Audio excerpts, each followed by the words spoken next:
Here's how you can transfer Bitcoin to your Cash App. So first thing is you just have to open up your Cash App, and once you have opened your Cash App, you just have to tap the Money tab on your Cash App home screen, and after that you just have to tap the Bitcoin title and select deposit Bitcoin to get started. Now this will enable you to deposit Bitcoin from a third-party wallet into your Cash App.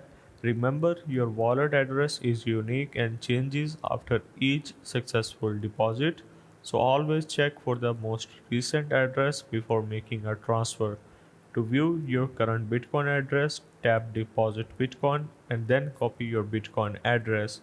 Now go to your Bitcoin wallet. You can select any one of these, and tap Send button. After that, you just have to enter the amount of Bitcoin you want to send and paste the Cash App address.